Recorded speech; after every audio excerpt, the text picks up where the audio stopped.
Time now for Top Story. Today we head to Israel, where the country's Prime Minister Benjamin Netanyahu finds himself most unexpectedly at the helm of a parliamentary supermajority. The stunning partnership with the opposition Kadima party announced overnight Tuesday, just as the nation was expecting Netanyahu to call early elections, means the Premier now has room to manoeuvre on a number of pressing issues. And for more on this, I'm now joined by our International Affairs Editor, Melissa Bell. Hello, Melissa. Now, first of all, this agreement between the Likud party and Kadima seems to have taken everyone by surprise. How did it come about? Completely unexpected, and indeed from the left has drawn an awful lot of criticism already.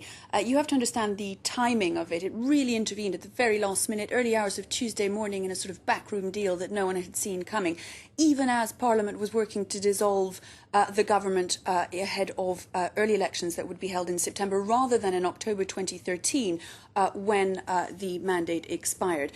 What are they each getting out of it? Well, Shaul Mofaz, who is, of course, the leader of Kadima ever since with the retirement of Tzipi Livni, he was essentially facing the loss, potentially, of half of Kadima's seats in those early elections.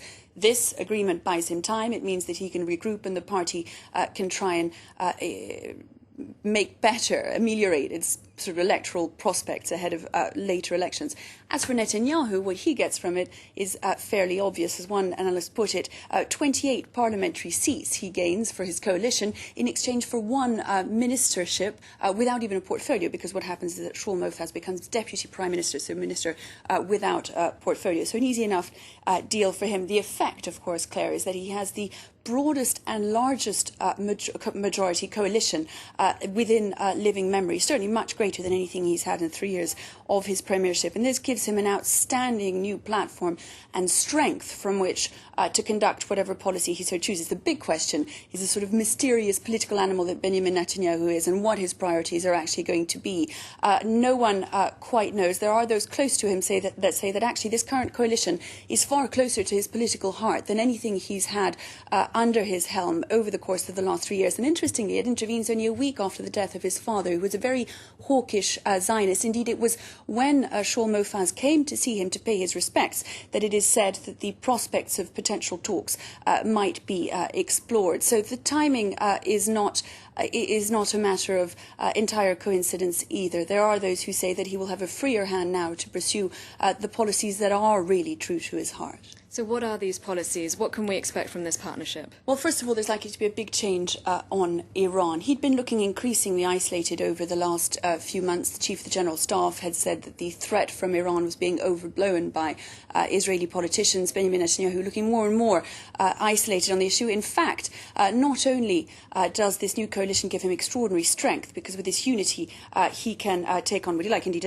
as the country's environment minister put it, an election wouldn't stop Iran's nuclear program. When a decision is taken to attack or not, it is better to have a broad political front that unites the public. So it is very much the view that this new strength gives him a freer arm if he chooses to conduct an attack on Iran. And indeed, add to the fact that Mr. Mofaz himself, who has already been Deputy Prime Minister back in 2008, and he became at the time one of the first Israeli officials to air publicly the possibility of an attack on Iran. So not only does he have more strength, but the fact is that the two men actually agree on the matter.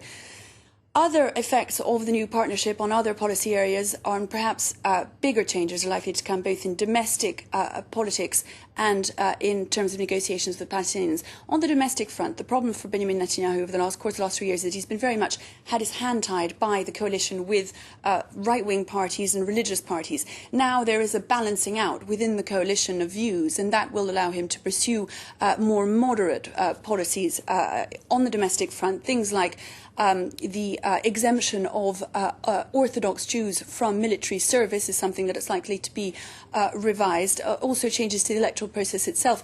There's been in Israel for some time now this rift between secularists and religious Israelis. Now is the time that the country, this young country, it only celebrated its 64 years anniversary last week, and is really sort of having to define itself as what kind of democracy it wants to be. This new coalition will allow him to settle a number of domestic issues that go to the heart, really, of what Israel wants to be, but perhaps in a more moderate way than might have been the case otherwise. The biggest change, of course, is likely to be on the Palestinian Palestinian issue. The talks have been blocked, as you know, Claire, for many months now. So far, of course, Benjamin Netanyahu's hands have been very much tied by the strength within his coalition of those right-wing parties. Now, this could really free him to undertake the sort of negotiations that the world expects to see. Indeed, that's something that Shaul Mofaz is very keen to see. He said that entering peace negotiations was an iron condition for forming the unity government. So the biggest shift of all is likely to come there. And how have the Palestinians reacted then? Well, they seem to agree with that idea. Indeed, a spokesman from Mahmoud Abbas said that if they are willing and serious, this is the right time. But in the same breath, reminded the journalists at the press conference that the cessation of all settlement activity was clearly a prerequisite to the resumption of any talks. Benjamin Netanyahu, for his part, in the press conference at which they announced this surprise deal, also listed amongst the priorities for the coalition advancing a responsible peace process, but in the same breath added that stagnancy came from an unwilling partner. So the stumbling blocks still remain. The big test will come on July 1st when a court-ordered decision on the dismantling of a settlement comes into force. Benjamin Netanyahu will have to decide on that, and we should have a much better idea by then of which way he intends to go. Thank you very much, Melissa Bell. And thank you for watching. Stay tuned to France 24.